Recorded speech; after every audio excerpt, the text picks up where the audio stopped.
குளிர்காலம் வந்தாதாங்க கொத்தமல்லிலாம் நல்லா அதிகமா கிடைக்குங்க. கம்மியான விலையிலயும் கிடைக்கும். நல்லா ஃப்ரெஷ்ஷாவும் வந்து கிடைக்குங்க. அந்த டைம்ல இந்த மாதிரி கண்டிப்பா செஞ்சு சாப்பிடுங்க. ரொம்ப நல்லா இருக்கும்.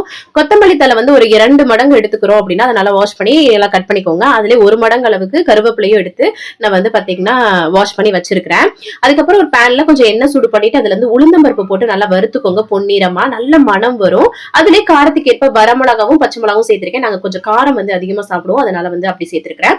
உங்களுக்கு ஏத்தாப்புல சேர்த்துக்கோங்க. கொஞ்சம் சின்ன துண்டு புளி, அப்புறம் வந்து 5, 6 பூண்டு பற்கள் சேர்த்து இது எல்லாமே நல்லா வந்து வதக்கிட்டு அதுக்கப்புறமா நம்ம கொத்தமல்லி கருவேப்பிலையும் சேர்த்து நல்லா வதக்கி எடுத்துட்டு ஆற வச்சுட்டு ஒரு மிக்சர் ஜார்ல சேர்த்து உப்பு சேர்த்து கொஞ்சம் தண்ணி சேர்த்து துவையல் மாதிரி அரைச்சிட்டோம்னா முடிஞ்சுங்க.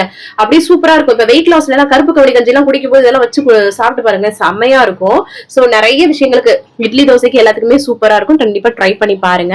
அதுக்கப்புறமா வந்து பாத்தீங்கன்னா பிரியாணி வாங்கிட்டு வந்திருந்தாங்க. நம்ம வெயிட் லாஸ்ல இருக்கோம் இல்லையா, அதுல உள்ள சிக்கன் பீஸ் மட்டும் எடுத்து அந்த கொத்தமல்லி சட்னியை வச்சு சாப்பிட்டேன். அவ்வளவு சூப்பரா இருந்துச்சு. கண்டிப்பா ட்ரை பண்ணி பாருங்க. தேங்க்ஸ் ஃபார் வாட்சிங். பாய்.